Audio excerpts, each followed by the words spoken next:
Hello mga kaibigan.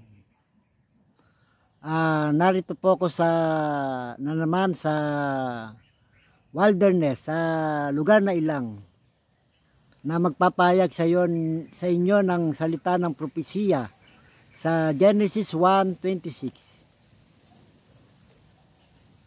At ngayon po ay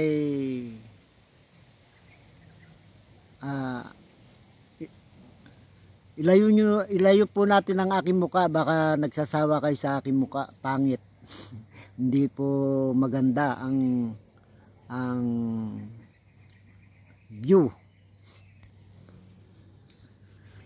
Kaya po ako pinapahayag para maunawaan nyo ang salita ng propesiya, ang Genesis 1:26.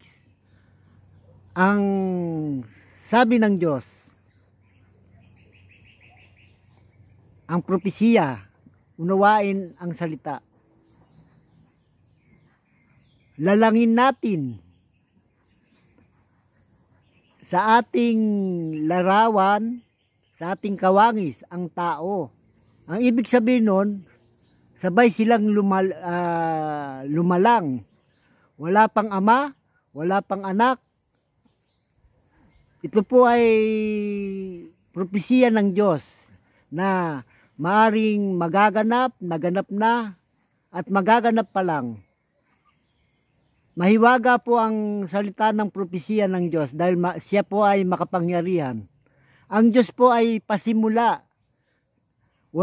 Mababasa po sa aklat ng Panginoon na ang Diyos ng Israel ay mula sa simula. Ibig sabihin yun, walang bilang. Kung isipin natin ng walang simula, kahit na milyon-milyon, trilyon-trilyon, walang bilang nga po masisira ang ating ulo. Kaya para maunawaan natin ang Diyos ay siya ang pasimula. Kaya po nagkaroon ng propesiya na ama at anak. Nanganak po ang Diyos, tunay pong nakasulat sa kanyang sinapupunan. Ibig po, tunay po na lumabas sa kanyang sinapupunan, ginamit niya po ang tao na si Maria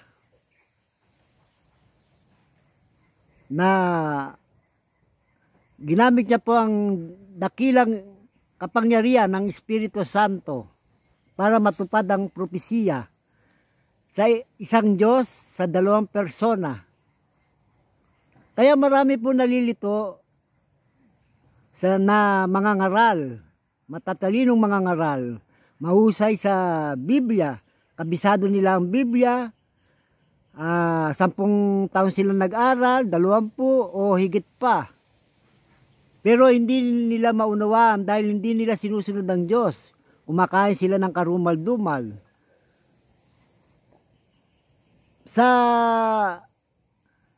Paano po naunawa ng isang dukha o tinatawag ng tunay na makasalanan? Dahil hindi niya pinapawalang bisa ang banal na kautusan ng Diyos at binibigyan siya ng pagsubok. Madali pong unawain ng aklat ng Panginoon. Ito po ay parang sigsag puzzle na kung di mo babasahin paulit-ulit ay hindi mo maunawaan. At pagduduktong-duktungin para makita mo ang larawan, ang plano ng Diyos, bakit nilikha ang tao. Tunay na pinakita niya sa kanyang anak na magiging parang Diyos po tayo, na pangako niya po na magkakaroon tayo ng buhay na walang hanggan. Na pangako niya po na ginawa niya po tayo hindi parang anghel. Ginawa niya po tayo na magtatayo po siya ng pamilya ng Diyos. Tunay po ang kanyang salita, ang propesiya, kung bakit nagkaroon ng propesiya sa Genesis 1:26. 26 at Juan sa John 1:1 hanggang 3 hanggang 14. Mahiwaga po ang lihim ng Diyos ay na kay Kristo Jesus. Sa isang Diyos, sa dalawang persona, tunay po ang na magkaiba ang Ama at ang Anak. Tunay rin po na babalik po siya sa Ama at wala nakakakilala sa Ama kundi ang Anak. At wala nakakakilala sa Anak kundi Ama. Tunay po ang salita ng Diyos na sila ay iisa. Tunay rin po na mas higit pa ang Ama dahil tunay po siyang hinubad ang pagka-Diyos. Nagpakumbaba. Tunay po ang salita na propesiya na sabay. Lagi po silang sabay na lumikha. Saan po nagmula ang Diyos? Nakasulat po. Tunay pong basahin nyo ang buong aklat.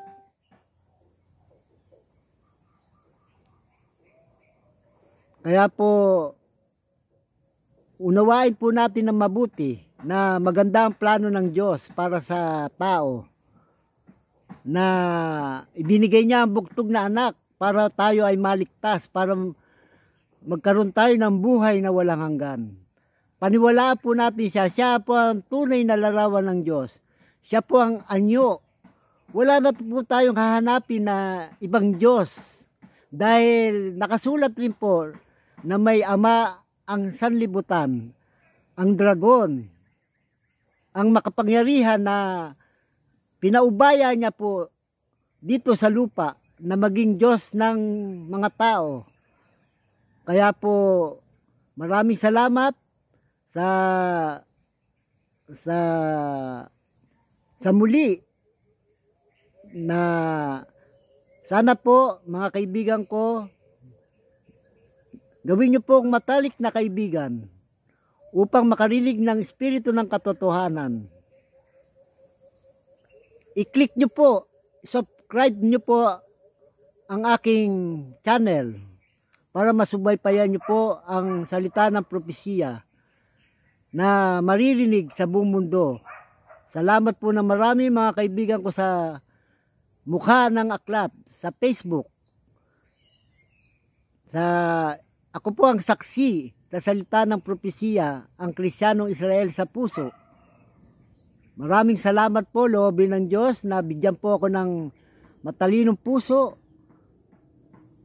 Lagi kong na dinadasal na paulit-ulit niya akong tinatawag.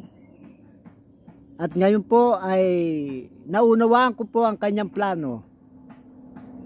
Kaya po malapit na po siyang pumarito. Kaya po salamat po mga kaibigan. Hanggang dito na lang po. Huwag niyo pong kalimutan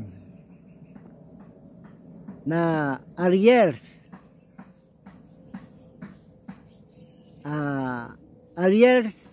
PWD TV. Salamat po.